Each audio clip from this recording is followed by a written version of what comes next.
Vamos a informar este día. Ayer me preguntaron sobre la vacunación a niños, a adolescentes con enfermedades que requieren una atención especial y quedamos en que la Secretaría de Salud, el doctor Hugo López-Gatell, iba a informar sobre esta decisión que se tomó de vacunarlos, iniciar una vacunación especial para estos niños, estos adolescentes. Entonces se va el día de hoy a informar sobre esto, lo va a hacer el doctor Hugo López-Gatell y posteriormente vamos a proyectar un video que es una felicitación del presidente de Irlanda con motivo de nuestra independencia. Entonces, por favor, doctor. Muy buenos días tengan todas y todos ustedes. Como ha instruido el presidente, hace algunas semanas empezamos a preparar las condiciones para que las niñas, niños y adolescentes de México que padecen alguna enfermedad crónica que les hace más susceptibles a padecer una forma grave de COVID sean vacunados. Esto es parte de la estrategia o del programa, la Política Nacional de Vacunación contra COVID, y como hemos indicado en varias ocasiones, los criterios técnicos derivan de la revisión científica que se hace de la evidencia, tanto de las publicaciones científicas propiamente dichas como de las recomendaciones que hacen agencias internacionales y también nacionales de salud pública. Entonces, si me pasan la primera, aquí justamente es el punto que vamos a dejar claro. La política de vacunación contra COVID-19 en México, que fue presentada desde el 8 de diciembre de 2020, contempló a toda la población mexicana, pero siguiendo criterios semejantes a los que recomienda la Organización Mundial de la Salud, la Organización Panamericana de la Salud y varias agencias de salud pública de los países, establecimos un orden de tiempo en el cual iban a ser vacunadas las personas, considerando tres criterios fundamentales. Uno, el de edad; otro, el de condiciones de riesgo, las llamadas comorbilidades, que son enfermedades que pueden padecer las personas que les hagan más propensos a tener COVID grave. Y el tercer criterio era la oportunidad de que se pudieran hacer intervenciones de salud pública para normalizar la vida pública, como fue el caso de la vacunación de las personas trabajadoras de la educación. Así hemos procedido de manera muy consistente a lo largo de todos estos meses y es el caso para esta siguiente etapa en la que vamos a abrir a la vacunación de niñas, niños y adolescentes con enfermedades crónicas. Hemos revisado todos los días o prácticamente de manera rutinaria lo que están haciendo en otros países, cuáles son sus motivaciones, cuál es el fundamento técnico, y encontramos que existe congruencia con lo que estamos también presentando en México. Hoy las agencias internacionales como la Organización Mundial de la Salud, algunas agencias regionales como los Centros de Control de Enfermedades de Europa o algunos casos emblemáticos de grupos técnicos asesores de salud pública como en la Comisión Conjunta de Inmunización del Reino Unido, de la Gran Bretaña, siguen manteniendo la misma postura que es la postura en México. Hay que seguir priorizando el concretar, el terminar la vacunación en personas adultas de 18 y más años y considerar ya a quienes tienen estas enfermedades crónicas, aun cuando sean menores de edad, porque su riesgo ya es equivalente en términos de la magnitud a lo que tienen las personas adultas del grupo de inicio. En el caso de México, solo podemos utilizar la vacuna Pfizer-BioNTech porque es la única que ha demostrado científicamente ser segura y eficaz en niñas, niños y adolescentes de 12 a 17 años. Previamente ya se había registrado de 16 años en adelante. Entonces, es la única vacuna que podemos usar por el momento en México. No se descarta que otras compañías farmacéuticas en su momento presenten también sus expedientes y demuestren que las vacunas también pueden ser usadas en niñas, niños y adolescentes. En la siguiente lo que vemos es la perspectiva de cuáles son estas enfermedades crónicas que aumentan el riesgo de COVID grave, esto es, el riesgo de padecer una forma de COVID que requiera hospitalización, atención en medicina crítica o incluso el riesgo de defunción. Hay varios grupos, no me detendré en cada uno, se pueden ver en la imagen, pero en general son enfermedades que deprimen el sistema inmune, ya sea por una afección directa por la propia enfermedad o porque los tratamientos que se usan para esas enfermedades, como es el caso de los diversos cánceres, deprimen el sistema inmune, disminuyen la capacidad del sistema para defenderse de las infecciones. Algunas otras enfermedades donde hay falla orgánica, como la insuficiencia renal, la insuficiencia del hígado, trastornos digestivos, enfermedades neurológicas, algunas enfermedades congénitas o genéticas, cromosómicas, que causan deficiencias metabólicas también. Diabetes tipo 1 es una de las de mayor trascendencia en la infancia por su frecuencia y por la asociación con estos estados de inmunosupresión.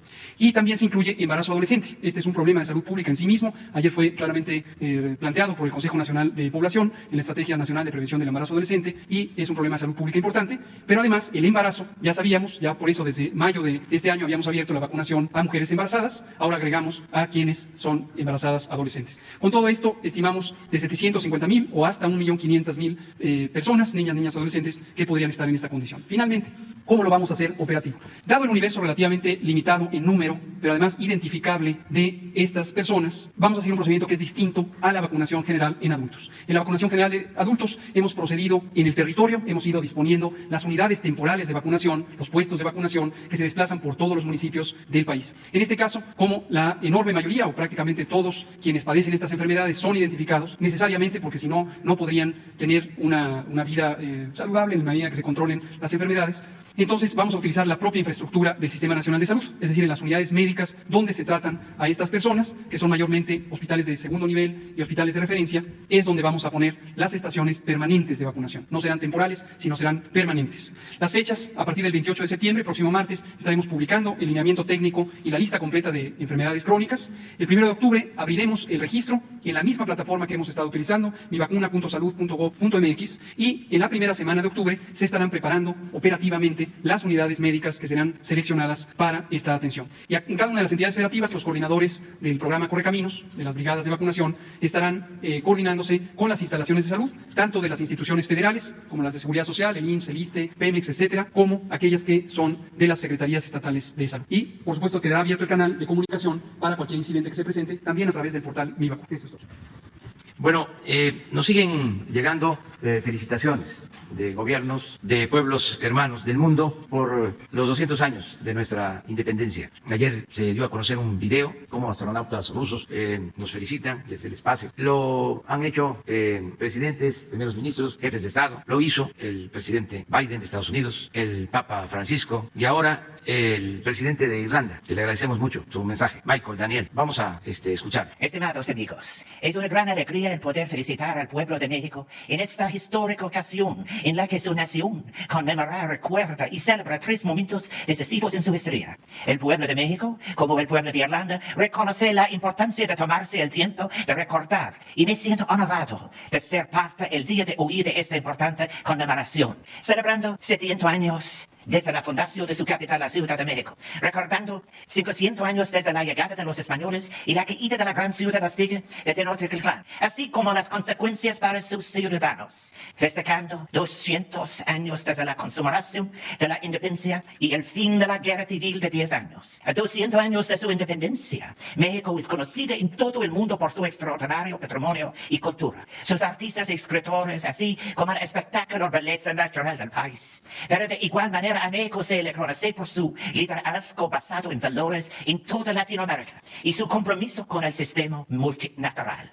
Desde mi primera visita a México hace varios años, quedé impresionado con todo lo que nuestras naciones tienen en común.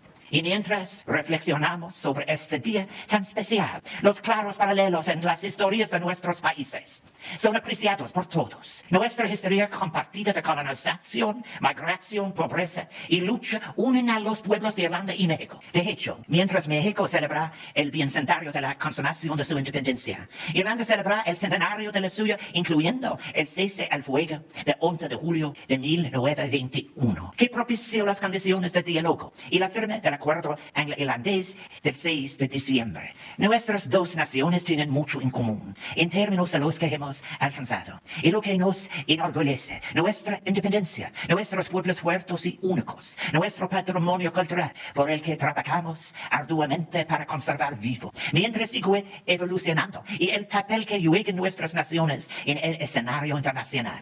Tanto Irlanda como México tienen gran experiencia con la migración y nuestras diásporas forman parte esencial de nuestra identidad cultural el día de hoy. Y qué mejor ejemplo que los migrantes irlandeses que jugaron un papel importante en asegurar al México libre y independiente del 2021. Hablamos de Guyon de Lampard, nacido en Wexford, que redactó la primera declaración de independencia en Latinoamérica en la Ciudad de México en 1642, y que fue después ejecutado por herejía por la Inquisición española. Era un documento extraordinario en el que se elegía a un monarca de manera democrática, proclamaba a ideas revolucionarias y ideales. Más de un siglo antes de la Revolución Francesa y más de 1050 años antes del grito de dolores del cura Miguel Hidalgo en Echinche, que marcó el inicio de la lucha de la independencia de México. Es un gran orgullo para Irlanda que Guillén de Lampat es el único extranjero al que se le honora como héroe de la independencia de México en el ángel de la independencia en la Ciudad de México. Años más tarde, en verano de 1821, el último virrey de la Nueva España, un hombre de ascendencia irlandesa, Juan O'Donoghue, jugó un papel transformador en la lucha de México por su independencia al firmar el Tratado de Córdoba con el revolucionario mexicano Agustín de Iturbide. El ratificar la independencia de México y su compromiso con sus principios liberales llevaron a Juan O'Donoghue a trascender en la historia de México como un aliado a pesar de las consecuencias personales que sufrió al ser llamado traidor en España. Muchos más irlandeses han buscado una nueva vida en México después de su independencia. Su memoria permea la rica historia y cultura de este país, siendo los más notables como John Riley, nacido en Clifton, y el Batallón de San Patricio, esos valientes luchadores de Irlanda y otros países europeos que decidieron unirse a la causa del ejército mexicano durante la guerra de 1846 a 1848 con Estados Unidos. Estamos inmensamente orgullosos de que son los únicos extranjeros en el muro de honor de Congreso de la Unión, junto a los demás grandes héroes de la patria. Los descendientes de estos migrantes se encuentran aquí hasta nuestros días, contribuyendo a la vida y la política de México, y la embajadora de Irlanda orgullosamente participa en varias conmemoraciones a los San Patricios cada año. El día de hoy es un placer ser testigo del sólido intercambio entre nuestros pueblos y entre nuestras naciones, intercambios que nos llevarán a una más profundo y sólida relación en el futuro. Admiro mucho el firme apoyo de México al multilateralismo basado en sus principios, y estoy orgulloso de ver que Irlanda y México comparten por tercera ocasión un periodo en el Consejo de Seguridad de las Naciones Unidas. Juntos estamos trabajando por la igualdad de género, apoyando el rol de las mujeres en los procesos de paz y abogando por una resolución pacífica de disputas, así como el respeto a la ley, la protección a los grupos vulnerables, incluyendo la protección de civiles en conflictos armados. De igual manera, estoy muy orgulloso de ver a nuestras dos naciones continuar con la celebración de nuestros profundos lazos de historia y amistad, con una sólida base de una pasada compartida y afinidad cultural. El pueblo irlandés y mexicano se unen a través del comercio, la educación, la cultura y nuestra búsqueda de valores en común en el plano internacional. Como presidente de Irlanda, me permito felicitar calurosamente al pueblo de México en este histórico día. Es mi deseo que los lazos inquebrantables que unen a nuestras naciones, basados en nuestra historia, valores y visión para el futuro que tenemos en común, continúen profundizándose. ¡Viva México! ¡Viva Irlanda! Muy bien, muchas gracias al presidente de Irlanda. Vamos a abrir. Dos. Y luego nos vamos para atrás. Buenos días, señor presidente. Buenos días, subsecretario. Buenos días a todos y a todos. Diego Elías Cedillo, de Tabasco Hoy, Campeche Hoy, Quintana Roo Hoy y Diario Basta en la Ciudad de México, de Grupo Cantón. Señor presidente, me permito comentarle, en atención a los hechos recientes de la semana pasada o en estos días, con base en el informe de gobierno que presentó la doctora Claudia Sheinbaum, me gustaría exponerle que todas y todos sabemos que usted tiene dos casas, que son Tabasco y Palenque, pero también conocemos que uno de los lugares donde usted reside es la Ciudad de México, la misma que gobernó hace algunos años cuando fue jefe de gobierno. Sin embargo, presidente, muchos capitalinos consideran que hay cierto abandono debido a que no ha tenido gira recientemente en la Ciudad de México. Presidente, con base en lo anterior, me permitiría preguntarle cuál es el motivo por el cual usted no ha tenido giras en la ciudad y si no le gustaría supervisar de manera personal el trabajo que mantiene el gobierno capitalino en la consolidación de la Cuarta Transformación aquí en la capital del país, y si usted pudiera comentarle a la doctora Sheinbaum si lo pudiese invitar más a los eventos que están en la ciudad, ya que la Ciudad de México pues es suya al fin y al cabo, presidente, con todo este factor de que usted gobernó y que ahorita es presidente de la República. No sé si nos pudiera compartir al respecto de esto, presidente. Bueno, lo cierto es que aquí está la sede del Poder Ejecutivo, aquí está el Palacio Nacional, esta es la capital de la República. Aquí estamos el mayor tiempo, aquí en la Ciudad de México. Yo creo que los ciudadanos de la capital tienen acceso a más información que otros ciudadanos, porque aquí se concentran la mayoría de los medios de información convencionales y también las redes sociales que se usan mucho. De modo que hay mucha información, se aplican todos los programas en la Ciudad de México que se llevan a cabo en el resto del país, trabajan las dependencias federales en la Ciudad de México, tenemos muy buena relación con la jefa de gobierno, quizá por eso no tengo que hacer muchas giras en la Ciudad de México, porque la jefa de gobierno me aligera la carga, ella me representa muy bien, me siento representado por la jefa de gobierno, que es una mujer trabajadora, honesta, con convicciones, y sí, vamos a visitar más la ciudad. Hoy precisamente tenemos un acto en la Ciudad de México, creo que en Xochimilco, con jóvenes del programa Jóvenes Construyendo el Futuro, y la semana que viene también vamos a inaugurar el próximo fin de semana, en 8 días, creo que el 29, vamos a inaugurar sucursales del Banco del Bienestar en la Ciudad de México, porque ya vamos a empezar a inaugurar sucursales del Banco del Bienestar en todo el país, ya construidas, hay más de 1000. Y se están equipando. Estas son las primeras, pero para noviembre vamos a tener ya terminadas, equipadas 500. Y para el año próximo, pues vamos a tener todas 2.700 sucursales para finales del año próximo. Para que la gente en estas sucursales del Banco del Bienestar pueda recibir lo que por derecho y justicia les corresponde. Que los adultos mayores reciban sus pensiones, las niñas, niños con discapacidad, los estudiantes sus becas. En fin, que en el Banco del Bienestar se dispersen los cerca de 500.000 millones de pesos que están presupuestados para los programas de bienestar. Entonces, por eso, desde la creación de toda esta infraestructura, acuérdense, es interesante que no olvidemos, como parte de la privatización de la política neoliberal o neoporfirista, no dejaron ni un banco, todo lo entregaron, todos los bancos los privatizaron. Solo de manera simbólica quedó el Banco del Ejército y un banco que en sentido estricto no lo era,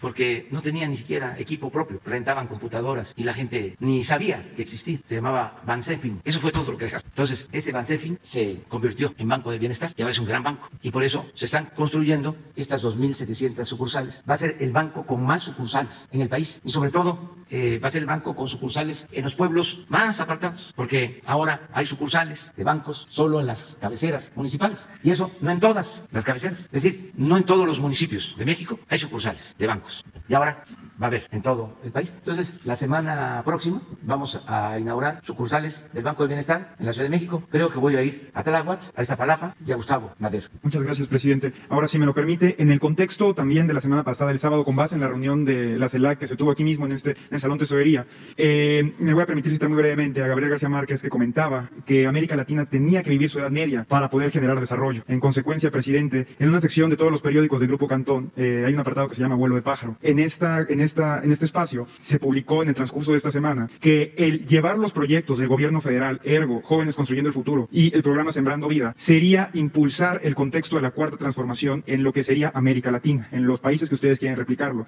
Presidente, con base en lo anterior, le pregunto, ¿consideraría usted que el llevar los programas insignias de su gobierno a América Latina, en el caso que se genere la sinergia correspondiente, sería una expansión de lo que implica la Cuarta Transformación para impulsar el desarrollo de América Latina en el mundo como usted lo había planteado? Gracias, presidente. Pues ya lo estamos haciendo.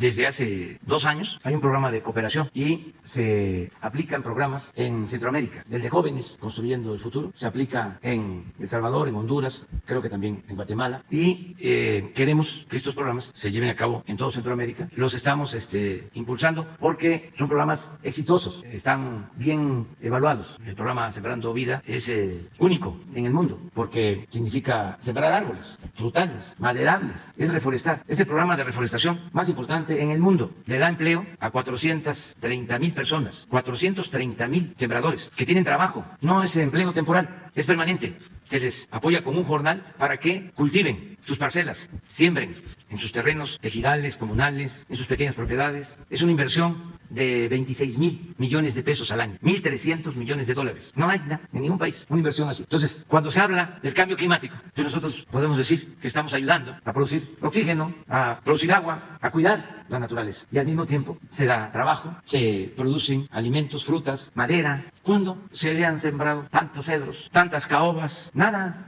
Eran puros estudios, congresos. Ahora que hay esta polémica con los del CONACYT, tenían una asociación civil, un grupo de investigadores, y se iban a congresos y se les tenía que pagar del presupuesto hasta para sus lujos. Y como tenían mucha influencia, pues y buenas agarraderas y buenas relaciones con los medios y con la intelectualidad orgánica del régimen, era una especie de chantaje y se le tenían que entregar estos fondos. Y cuando ya desaparece eso, que ya no hay esas extravagancias, esos lujos, el derroche, pues entonces se inconforman, ¿no? Y se quejan de que no se invierte en la ciencia, que no nos importa la innovación tecnológica. ¿Qué habían hecho? Nada. Coloquios, congresos, viajes al extranjero, viáticos. Ahora no. Ahora es investigación aplicada. El CONACYT ha hecho cosas extraordinarias. Imagínense producir ventiladores para atender enfermos de COVID en los momentos que más se necesitaba, o lo que están haciendo con la vacuna Patria, que va bien en su desarrollo, está demostrando que es eficaz. Todavía no se termina su proceso completo de investigación, pero tener una vacuna para el COVID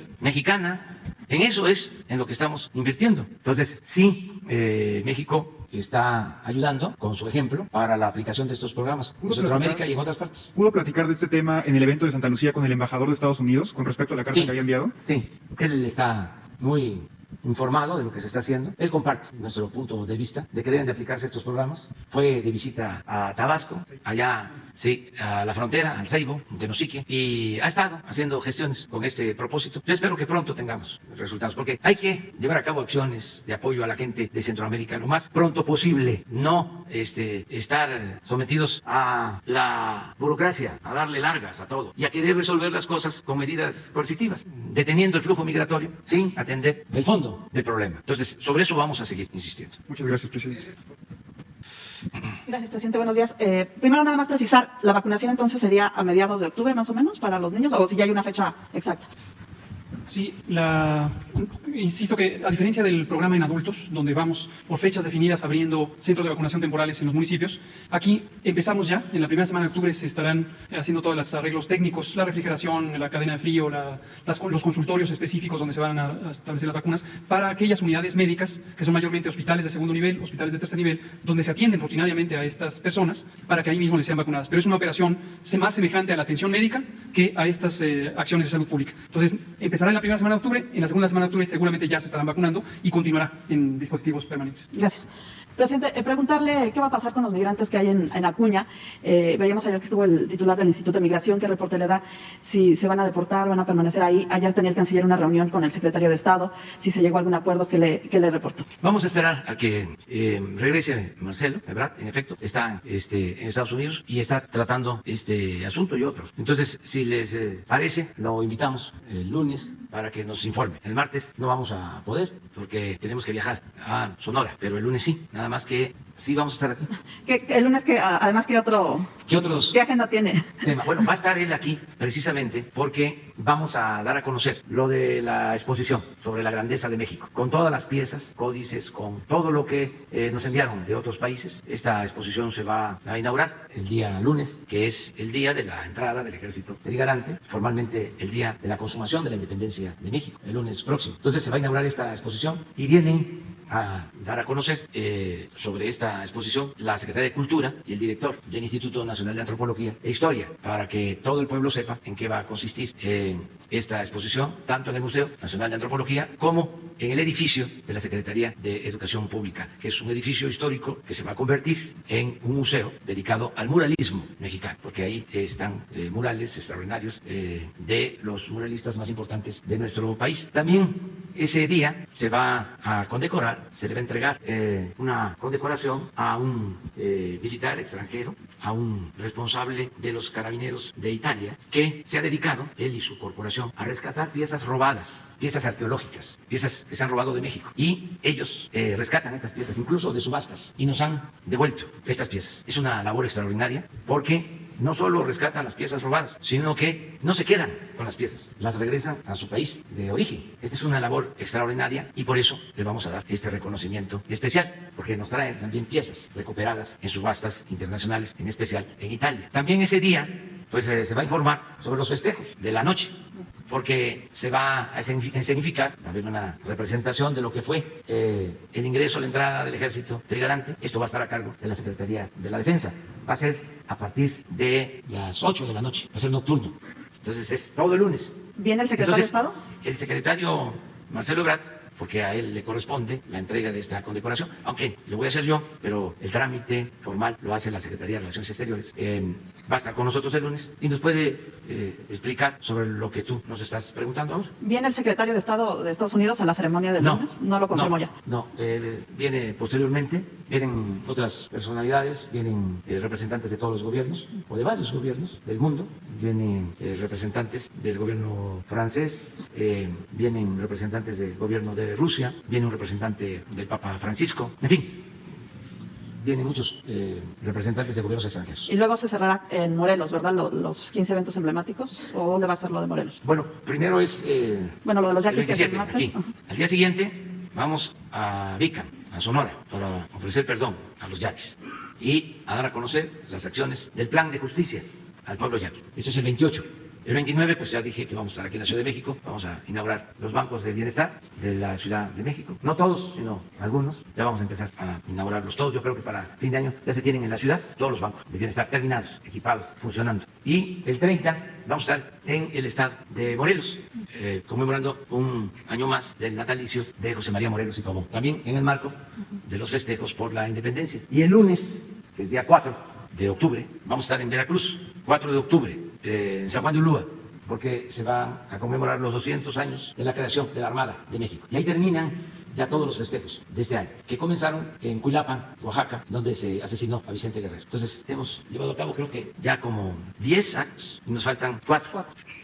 Sí, porque ayer terminé de hacer el cuarto discurso. Tengo que escribirlos pues con tiempo para que yo pueda dedicarme a otras cosas. Gracias, presidente. Solo para cerrar el tema de los migrantes, ¿no se ha contemplado la posibilidad de que el gobierno de Estados Unidos también otorgue recursos para la permanencia de los migrantes aquí en territorio mexicano, los que se encuentran sobre todo en la frontera, para que ellos puedan tener pues condiciones más dignas, digamos, mientras permanecen en México? Sí, pero hay que atender el fondo, primero. O sea, no queremos que México sea un campamento de migrantes, queremos que se atienda el problema de fondo, que la gente no se vea obligada a emigrar, porque si no, continuamos con lo mismo. Es retenerlos, ponerlos en albergues y no enfrentamos el problema de fondo. No se ha invertido en desarrollo. Les decía yo que desde la Alianza para el Progreso, Estados Unidos no invierte en América Latina, en el Caribe, para apoyar a los pueblos pobres. Ayudaron cuando la reconstrucción de Europa después de la Segunda Guerra, con el Plan Marshall, destinaron recursos para eso, ayudaron a los países europeos. Luego con el presidente Kennedy crearon lo de la Alianza para el Progreso en los años 60. Pero desde entonces no ha habido nada. En el caso de México, lo que se estableció fue el llamado Plan Mérida, que consistió, porque ya nosotros no hemos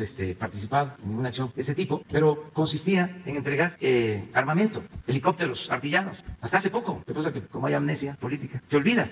Pero ¿qué hacían los presidentes del periodo neoliberal o los secretarios de Relaciones Exteriores con los secretarios de Gobernación, de Seguridad? Tomarse la foto recibiendo helicópteros artillanos del embajador de Estados Unidos. Ese era el Plan Mérida. Ya no queremos eso. Queremos apoyo para el desarrollo. Y se equivocó Reforma, periódico conservador, porque fíjense, dice, está cuestionando el bloqueo al presidente de México, el bloqueo a Cuba, pero al mismo tiempo está solicitando apoyo de Estados Unidos. Sí, estamos solicitando apoyo de Estados Unidos, pero para los países de Centroamérica, porque nosotros hemos manejado el presupuesto con eficacia y como no hay corrupción, tenemos para financiar programas de desarrollo. Entonces lo que queremos es que cambie la política que se ha venido aplicando desde hace muchísimos años y que no ha dado resultados. Y esto lo entienden en Estados Unidos. Han sido sensibles a esta propuesta. Lo que sucede es de que se tardan mucho porque tienen que presentar la propuesta al Senado y les lleva tiempo. Luego empiezan a vincularse asuntos electorales, partidistas, que retrasan estas decisiones que son importantes para atender de fondo el problema migratorio y otros problemas. Pero hay muy buena relación y vamos a seguir. También para Haití se tendría que destinar esta inversión. ¿Vale?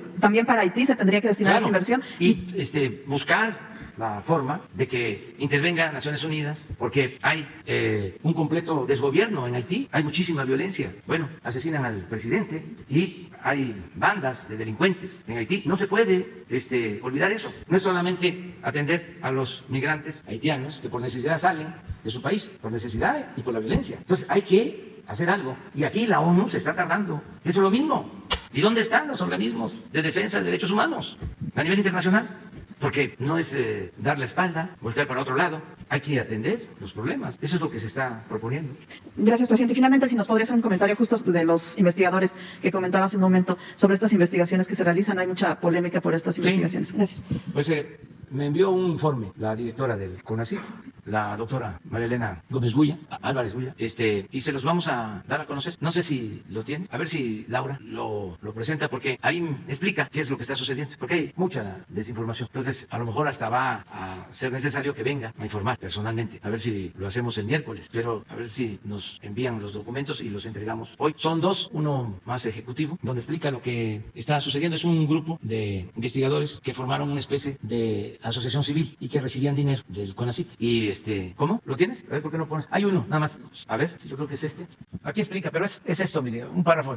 Entre 2002 y 2018, la asociación civil, la que tiene que ver con estos investigadores, recibió alrededor de 100 millones de pesos para proyectos de ciencia y tecnología y 471 millones de pesos para cubrir gastos de operación, entre los que se incluían choferes, celulares, servicios de bocadillos, salarios e impuestos de alrededor de 40 personas, comidas en restaurantes de lujo y viajes al extranjero. Asimismo, la asociación civil adquirió un inmueble de lujo en el centro de Coyoacán, ¿por qué no en Iztapalapa?, con recursos que no justificó ante el CONACYT, además de que dicha asociación civil fue la instancia responsable de emitir el dictamen en 2007 que justificó las omisiones de las autoridades federales en relación con el rescate de los cuerpos y la ampliación de investigaciones relacionadas con la mina de pasta de Conchos. O sea, era un grupo predilecto del régimen anterior. Entonces, como ya no se puede mantener estos privilegios, pues ahora se sienten perseguidos. Pero yo le pregunto a la gente, ¿el combate a la corrupción va a ser selectivo o va a ser parejo? Vamos a excluir a grupos, a potentados, a las élites, ya sea de la academia, de la ciencia, de la intelectualidad, a las élites económicas, o aplicamos el combate a la corrupción por parejo,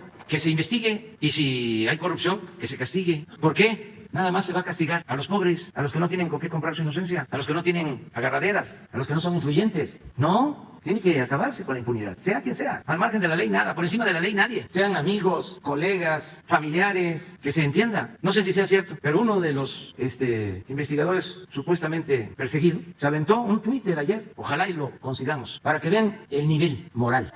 Porque siempre he dicho que una cosa es la educación y otra cosa es la cultura. Y que los grados académicos no son sinónimo de cultura. Se pueden tener altos grados académicos y no tener sensibilidad en lo social ni en lo humano y no poseer valores culturales, morales, espirituales. Porque eso fue lo que hizo el neoliberalismo. También individualizó, dejó sin dimensión social, humana, la educación, la investigación. Ojalá y se pueda conseguir. Sí, porque es de uno de estos señores que ofende a Beatriz y me ofende a mí, pero de manera vulgar. O sea, ¿qué tenemos que ver nosotros? Pero es producto de todo un proceso de formaciones que se fueron creando durante el periodo neoliberal. Cuando hablo de que fue peor esto que el porfiriato en varios aspectos, puedo probarlo. Para empezar, el porfiriato fueron 34 años. Esto duró 36 años. Y fue un proceso de degradación progresiva, porque no solo afectó lo económico, sino lo social, lo político, lo moral, una decadencia. Entonces, por eso está costando transformar el país. A ver, ¿por qué no lo pones?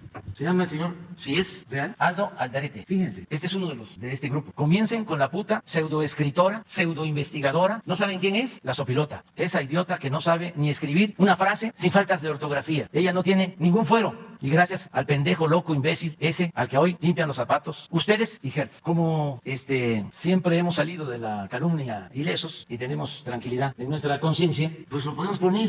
Pero esto es para que entre todos analicemos el grado de descomposición al que nos llevaron con la política de pillaje, de corrupción, en donde lo más importante era triunfar a toda costa, sin escrúpulos morales de ninguna índole. Entonces, cambiar este régimen de corrupción, de injusticias, de privilegios, pues lleva a todo esto, a insultos. Por eso mi discurso del día 16 de septiembre lo dediqué en buena parte a dar a conocer los insultos de la oligarquía contra Hidalgo. Hizo un recuento de estos insultos Paco Ignacio Taibo, pero al final dice que otro escritor hizo lo mismo y él no estaba enterado cuando escribió su texto. Y hay muchísimos más insultos, muchos más. Pero imagínense cuánto odio a Hidalgo por haber planteado la libertad de los esclavos, por haberles dicho a los oligarcas que su dios era el dinero. Cuánto odio que le cortaron la cabeza y exhibieron la cabeza en la plaza principal de Guanajuato durante 10 años como escarmiento. Ese es el conservadurismo. Eso no lo queremos. Entonces tenemos que ir poco a poco reeducando, concientizando, sobre todo pensando en los jóvenes, porque ya hay estas generaciones que está muy difícil de cambiarlos. Ya no oyen, ya no ven nada, pero los jóvenes, porque la cuarta transformación implica también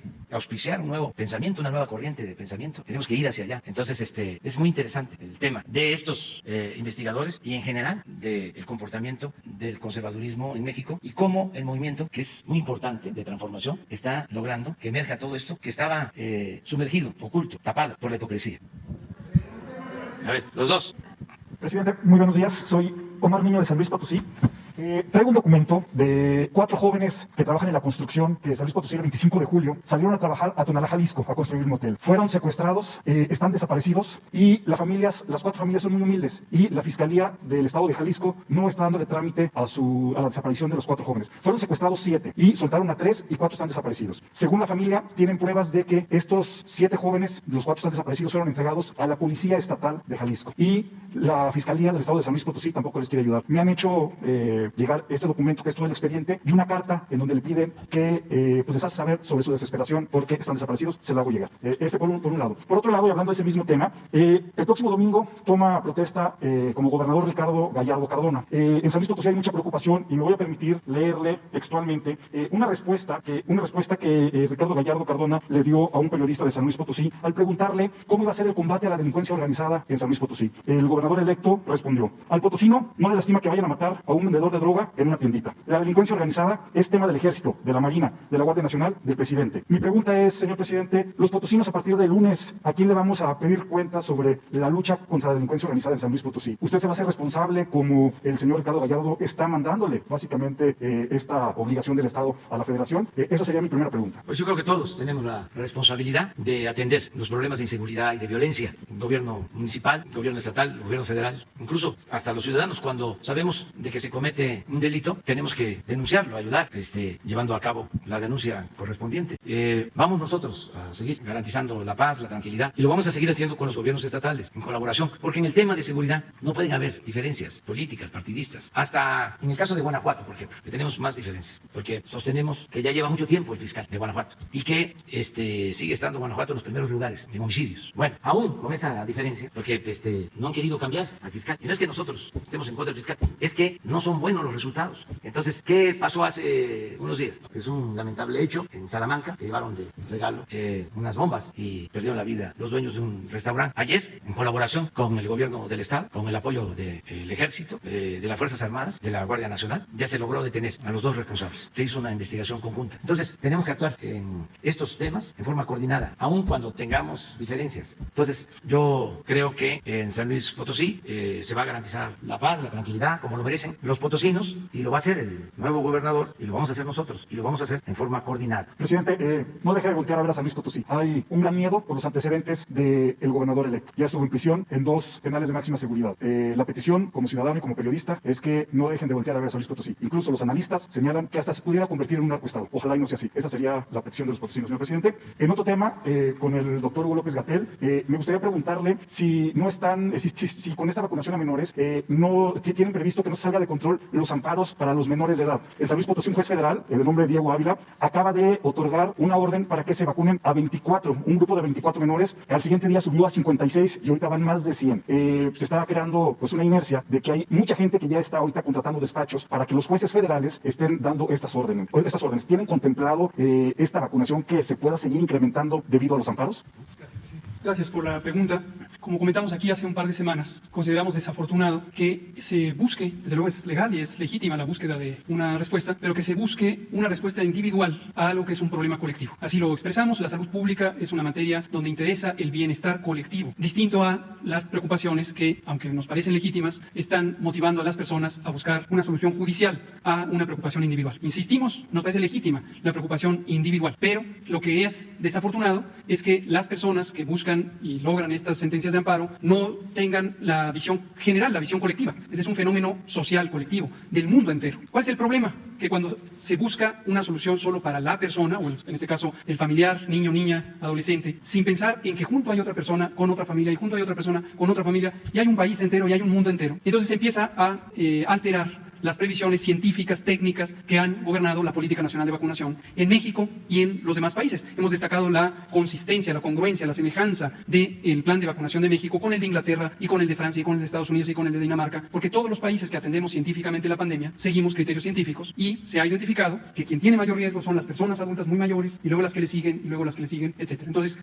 cuando lo dije hace un par de semanas, vino una semana de desinformación y la frase que usé en ese momento, que es un hecho real, constatable, por cada vacuna que se lleve recibe a un menor por la vía judicial, se le está privando, por lo menos temporalmente, de la vacuna a una persona adulta que puede tener un riesgo mayor. No estamos hablando de que vamos a restringir el gasto y evitar gastar, no estamos hablando de eso, pero esa fue la desinformación que siguió a estas declaraciones esta semana. Las vacunas están garantizadas. El presidente López Obrador desde el principio dijo, esto es una vacuna de acceso universal, pero seguimos criterios técnicos y científicos para que cada quien la vaya adquiriendo en el momento en que se necesita más. Todo el mundo quisiera vacunarse. Entonces, por eso es que nos parece desafortunado esta visión extremadamente individualista que lleva a utilizar un recurso, está claro, legítimo, también legal, como es la apelación judicial. Ahora, la otra cosa que aprovecho para aclarar, parece que un senador de la República tenía una confusión importante al respecto, es que nosotros respetamos la independencia de poderes y acatamos las órdenes, las sentencias judiciales. Así lo hemos estado haciendo desde el principio y fue una instrucción explícita del presidente López Obrador, obviamente además una convicción de quienes la acompañamos en el gabinete. Cuando viene una sentencia de amparo, la ejecutamos de manera inmediata y no hemos incumplido ni una.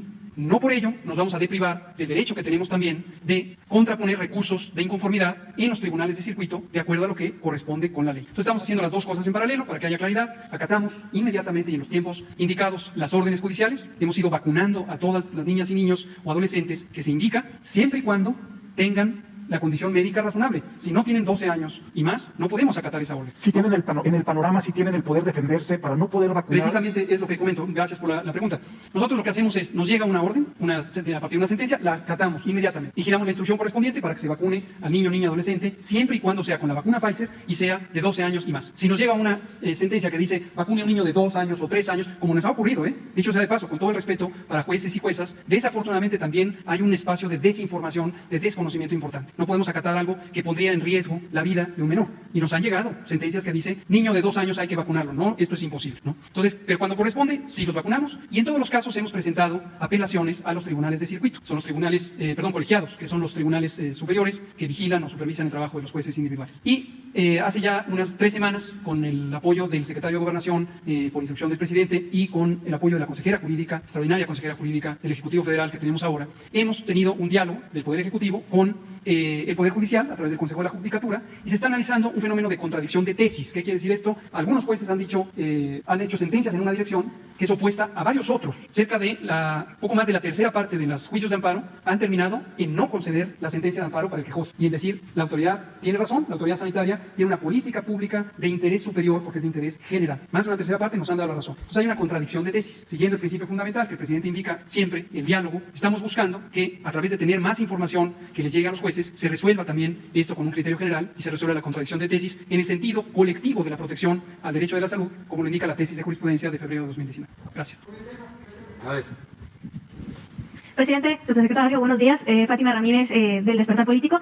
Presidente, hace unos días hizo viral la noticia que las momias de Guanajuato, reconocidas como patrimonio cultural, serían trasladadas de su sitio a un nuevo museo, supuestamente porque el actual no cuenta con las instalaciones adecuadas para recibir la cantidad de personas que lo visitan. Para solucionar la falta de espacio, el Ayuntamiento de Guanajuato aprobó la construcción de un centro comercial con 53 locales, el nuevo museo y un estacionamiento de 4 niveles. El 25 de octubre de 2019, el actual Ayuntamiento aprobó un acuerdo municipal que regulaba la utilización y la exhibición de las momias con previa autorización de su cabildo, para ahora darle esa facultad exclusivamente al presidente municipal. El proyecto fue respaldado por el gobernador Diego Sinue y para financiarlo, el Congreso local avaló que el municipio adquiera una deuda de 69.900.000 pesos pagadera a 10 años. Bajo la justificación que al construir un centro que incluya museo, pues se va a aumentar la calidad de vida de las familias, se fortalecerá el turismo, la cultura, la educación y una derrama económica de 67 millones al año. Sin embargo, presidente, este es un ejemplo más de cómo los gobiernos lucran con el recurso público. Están utilizando las momias para garantizar la afluencia al museo, dado que el área contemplada para dicho museo solo abarca el 24.6% de la construcción y lo demás será un área comercial, que hasta el momento no se ha transparentado quién administrará la plaza, qué tipo de actividad comercial estará en los locales, además de la afectación a las familias que se dedican al comercio y están alrededor del actual museo. Además, en 2016 se utilizó el mismo argumento para que el ayuntamiento invirtiera 1.090.000 pesos para estudios y propuestas con el fin de encontrar solución y ampliar la carga del museo. Aunado a este proyecto mercantilista, se suma la inactividad del Instituto Nacional de Antropología e Historia, ya que desde hace tiempo se ha buscado el reconocimiento de las momias para que sean monumentos históricos muebles, sin que al momento se tenga contestación a la solicitud. Además de que el INAH Guanajuato ha autorizado el proyecto con análisis cuestionables. Presidente, la pregunta es esta. ¿Tenía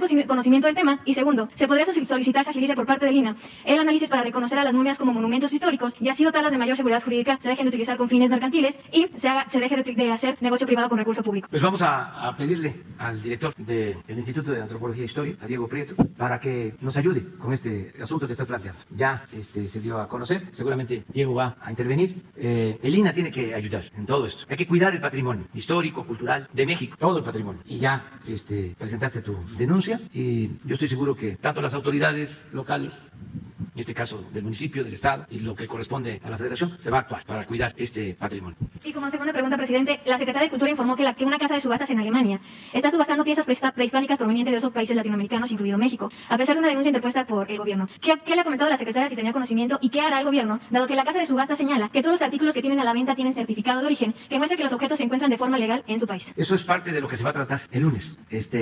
Por eso el reconocimiento a este oficial de Carabineros de Italia, porque se ha dedicado al rescate de estas piezas, incluso en subastas. Esto lo van a explicar el lunes, tanto el director del Instituto de Antropología como la secretaria de Cultura. Va a ser muy interesante el que se conozca qué se está haciendo para rescatar piezas que se han robado de México y de otros países, porque ha habido saqueos de patrimonio cultural, artístico de los pueblos, de las naciones. Uno va a un museo en Nueva York o en Londres, Francia, París, los grandes museos, y ahí hay piezas de todo el mundo que pertenecen a países que fueron saqueados, piezas arqueológicas, incluso han trasladado templos completos para museos en las grandes ciudades. Entonces es un tema que se está debatiendo y por eso México quiere ahora hacer este reconocimiento, porque es de lo poco que se hace para que devuelvan estas piezas a nuestros países. Muy bien.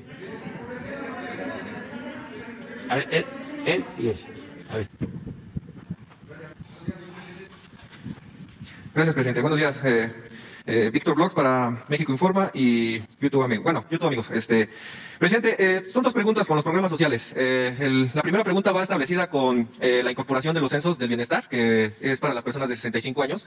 La subsecretaria Ariana Montiel informó en la conferencia de prensa de la Ciudad de México cómo iba a funcionar el censo. En esa conferencia le hicieron una pregunta de si le iban a entregar retroactivos a las personas que iban a ser incorporadas, y la subsecretaria respondió que se les iba a entregar un adelanto en el bimestre de noviembre y diciembre con la cantidad de 6,200 pesos. Me han llegado preguntas de los beneficiarios de las pensiones, sobre todo de los censos, si también se va a aplicar en todo el país, como usted lo había comentado, como se había dado la información en Acapulco, de que se iba a incorporar a los adultos mayores en todo el país, si solamente se va a dar el retroactivo aquí en la Ciudad de México o también se les va a entregar en todo el país. Y también pegado con la pensión de discapacidad, señor presidente, recuerdo perfectamente que usted dio a conocer, ahorita por la situación de que empiezan a entrar nuevos gobernadores en los estados, usted dio a conocer que quiere realizar un censo para las personas con discapacidad de 0 a 64 años, junto con los gobiernos estatales, poner usted el 50% y el gobierno estatal también poner el 50%. ¿Cuándo estaría o para cuándo iniciaría el censo, presidente, de la incorporación de 0 a 64 años? Porque, bueno, sé que ahorita solamente están incorporados 1 millón de personas con discapacidad y, bueno, existe también el límite de edad para entregar esta pensión. Esta sería la primera pregunta. Gracias, presidente. Bueno,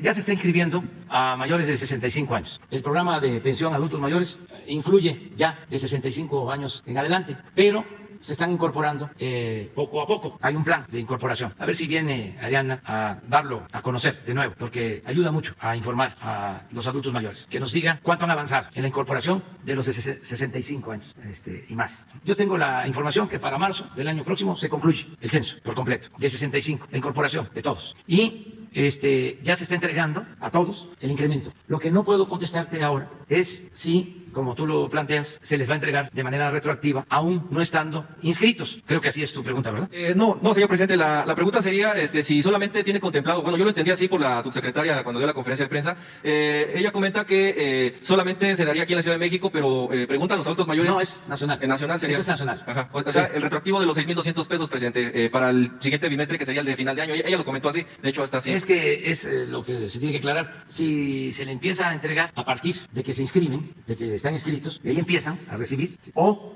aunque no estén inscritos, ya tienen el derecho de recibirlo, y cuando se inscriban les tienen que dar el retroactivo.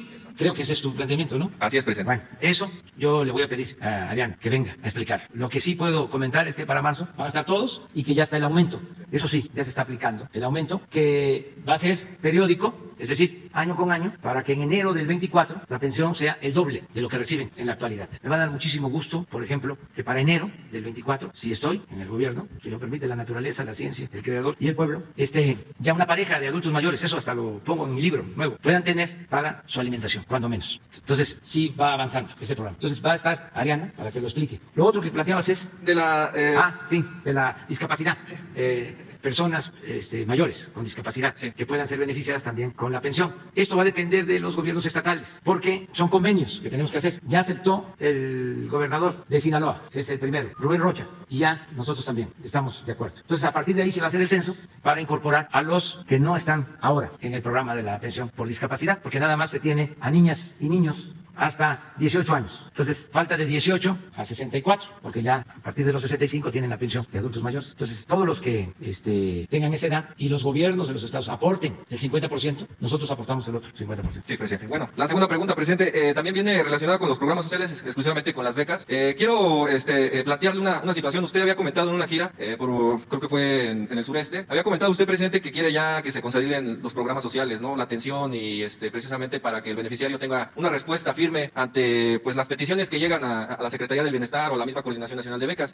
Siguen surgiendo dificultades, presidente, en la situación de que a veces no se les informa, sobre todo a las beneficiarias, a las titulares de educación básica, en dónde acudir para poder hacer el cambio de su plástico. Pasa lo mismo también con los adultos mayores, que también desafortunadamente pues tampoco les informan cómo se tiene que realizar el cambio de su tarjeta o su plástico vencido. La situación, presidente, es de que los estudiantes cuando reciben los apoyos o las mismas titulares de educación básica comentan que reciben el apoyo, pero se borra el dinero, o sea, retiran, a lo mejor, le voy a poner un ejemplo, 1,200 pesos y vuelven a querer retirar su apoyo que ya lo tienen depositado y la cuenta se pone en ceros. Entonces, por eso le quería comentar esta situación, porque usted lo dijo, y creo que se lo dijo ese día que estaba ahí el Gabinete de Bienestar, que ya se tenían que fortificar las situaciones de los programas sociales. Entonces, yo también le pediría, porque desafortunadamente también hay muy poca información en relación a cómo se consiguen las becas, presidente, de los 3 niveles educativos, y bueno, pues a ver si habría la oportunidad de que le dieran la información a los beneficiarios. Gracias, presidente. Sí, que se informe más, si se acuerdan. Antes venían por las tardes los de los programas de bienestar a informar. Vamos a que vengan ahora, en la mañana, los responsables de los programas de bienestar, adultos mayores, discapacidad, los de becas, los de jóvenes construyendo el futuro, los que tienen que ver con el Sembrando Vida, los de vivienda, todos, que informen para que la gente tenga todos los elementos. Vamos a hacer ese compromiso para que se tenga la información. Buenos días, presidente. Soy Frida Herrera, periodista independiente. Perdón la insistencia, pero tengo desde julio queriendo plantearle este tema. Deseaba plantearlo en la mesa de seguridad, bueno, en el informe de seguridad, pero no he tenido la oportunidad. Solamente tengo acceso 2 veces al mes a la mañanera. Y pues es una situación delicada. Le voy a leer textual el caso. Mi situación es un poco complicada. En 2018 ingresé a un plantel educativo militar perteneciente a la Marina. A 6 días de causar alta como alumna, fui abusada sexualmente por el teniente de navío Víctor Manuel Mecinas Rosas. Esto sucedió en la Escuela de Mecánica de Aviación Naval en La Paz, Baja California Sur. Fui torturada psicológicamente mediante amenazas, sí declaraba e incluso insinuó que me iba a matar. Por miedo callé unos días, pero después hablé. Aproximadamente una semana después, llegó a mi escuela el inspector de Marina, el almirante José Rafael Ojeda Durán, quien actualmente es el secretario de Marina. A él personalmente le conté todo y viajé a la Ciudad de México en compañía de él y varios oficiales para presentar formalmente mi denuncia ante la Fiscalía de Justicia Militar. Desde el día que yo presenté esa denuncia, viví una serie de actos discriminatorios a mi persona por decisión de la Marina. Fui llevada a psiquiatría para comenzar un tratamiento farmacológico consistente en antidepresivos, del cual jamás se llevó un control adecuado por parte del Servicio Médico Naval, provocando una afectación secundaria, por lo que por decisión propia decidí abandonar el tratamiento, lo cual molestó mucho a la institución, ya que estaba harta de que toda la escuela me señalara como loca, porque jamás se manejó con confidencialidad la situación legal ni médica, era obligada a tomar medicamento e incluso tenía que enseñar mi lengua como prueba de haber ingerido la pastilla y después firmar una hoja de asistencia en donde se especificaba mi asistencia a ingerir los antidepresivos. Se me excluyó de servicios de guardias, actividades fundamentales para la formación académica de mi carrera sin existir impedimento médico que me prohibiera realizar dichas actividades. Se me señaló como mentirosa, se me revictimizó al grado de que toda la escuela me señalara como un problema para la institución, buscándome sacar de la institución a toda costa. Es un poco largo, le comento, presidente, el 2 de marzo del 2021, con mentiras es llamada esta mujer a la Ciudad de México para ser atendida por psiquiatría. Se somete a una semana exhaustiva de exámenes psicológicos para que, pues cada médico y psicólogo le pidiera detallar la violación que vivió. A su regreso a la escuela naval, fue encerrada 5 días como medida preventiva de COVID en el lugar donde fue violada. Pasó 5 días en ese lugar justo después de ser obligada a revivir ese episodio. Para ella fue algo sumamente fuerte, lo relata aquí. Y bueno, faltaban 2 meses para terminar mi carrera, dice la denunciante, y la Marina decide darme de baja, por lo que denuncié por abuso de poder, nuevamente por ser testigo principal de irregularidades y una injusta expulsión de mi escuela, abriendo así una carpeta de investigación, también en la Fiscalía de Justicia Militar, en contra del médico naval David Leonel Vergara Valenzuela. La carpeta hasta el día de hoy no tiene respuesta de ningún tipo.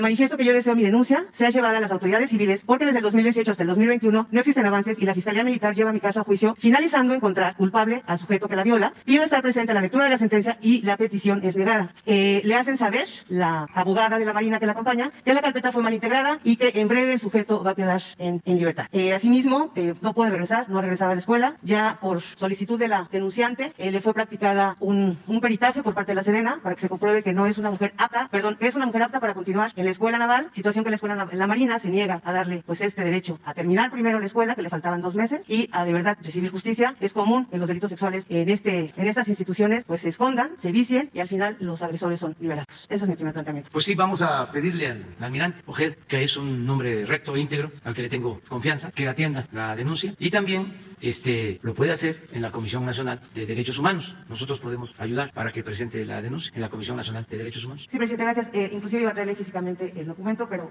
como ha pasado en otros momentos, le planteé en otro momento en mayo el tema de Ligia Cantó en Mérida con Medina Sonda, sujeto ligado a Granier, que estaba detenido por peculado. También fue sentenciado ya por el feminicidio de Emma Gabriela, su hija de Ligia Cantó. Lamentablemente, la sentencia que le traje para que la revisara, usted había ordenado que Julio Scherer la iba a revisar, posteriormente la Secretaría de Gobernación. Lamentablemente el sujeto ganó. Dicho amparo y fue trasladado a Mérida bajo todo este manto de impunidad. Las cuentas del señor Medina Sonda siguen activas y desde la cárcel mandó a asesinar a Emma y obviamente la familia de Ligia Cantó junto con los 3 hijos de Medina Sonda y Emma Gabriela pues quedan en la completa vulnerabilidad. Justamente por eso no lo traje impreso, porque siento como que es recepción y ya está. Usted da una orden y no baja, no llega a donde tiene que llegar. Y volverle a preguntar al presidente, el mes pasado no hubo informe mensual de género y veo que este mes tampoco. No sé, usted se había comprometido a que se iba a entregar este informe mensualmente y pues no se ha dado. Lo vamos a hacer, el informe y cerca de la denuncia también con Leti de favor. Okay, ya se van a hacer los informes. Muchas gracias. Ya, ¿Más o menos cuándo sería el informe? Porque se supone que nos tocaría. Pues lo vemos nada más que la semana próxima, a ver si es posible, si nos alcanza el tiempo. Gracias, presidente. Ya. Vamos a reunirnos hoy con las madres, los padres de los jóvenes de Ayotzinapa y luego les decía que por la tarde vamos a estar con los jóvenes, ahí nos vamos a estar viendo. ¿Están invitados? No. Tengo ese compromiso de ir a la laguna, pero lo vamos a hacer posteriormente. Sí, voy a estar hoy aquí porque tengo esta reunión con padres, madres de los jóvenes de Ayotzinapa. Tengo lo de la reunión de los jóvenes en Xochimilco. Mañana voy a supervisar los trabajos de rehabilitación de la refinería de Cadereyta. Voy y regreso. Voy a eso, nada más, a Cadereyta. Y el domingo voy a supervisar los trabajos de rehabilitación de la refinería de Minatitlán, eso en la mañana. Y por la tarde voy a supervisar el avance de la nueva refinería de Dos Bocas, en Paraíso. Regreso el domingo. El lunes ya quedamos que nos vemos aquí temprano, que es el 27. El 28 vamos a Sonora. El 29 vamos a estar aquí. El 30 vamos a estar aquí en la mañana, pero nos vamos a Morelos. Luego vamos a hacer giras. El 30 es jueves. El viernes también voy a estar en Morelos en una gira. La mañanera del viernes es en Morelos. El sábado es gira por la zona afectada por el huracán que entró por las costas de Veracruz. Vamos a estar en una comunidad afectada de Veracruz, que va a ser Guayacocotla, que tiene que ver con toda la región de la sierra. Y vamos a estar en Huachinango, en Puebla. Y el domingo en una comunidad de Hidalgo. Y el domingo también en Apizaco para evaluar programas sociales. El lunes, la mañanera, la reunión de seguridad va a ser en Puebla. Y nos trasladamos después a Veracruz, que es el día 4 de octubre, les decía, que es el bicentenario de la creación de la Armada. Y en la tarde-noche va a haber un acto en el puerto de Veracruz. Por lo mismo, la mañanera del martes 5 de octubre va a llevarse a cabo desde el puerto de Veracruz. Y el miércoles regresamos acá. Ese es el plan más o menos. Voy a ir a la laguna pasando esta semana, creo que a mediados de octubre. ¿Cuándo? Sí, creo. Tengo pendiente lo de la laguna, que había acordado de ir antes, pero se nos juntan todas estas festividades, las conmemoraciones, y luego tengo que ir a Baja California. Tengo compromisos también, pero sí voy a ir a la laguna. Nos vemos entonces, que la pasen bien.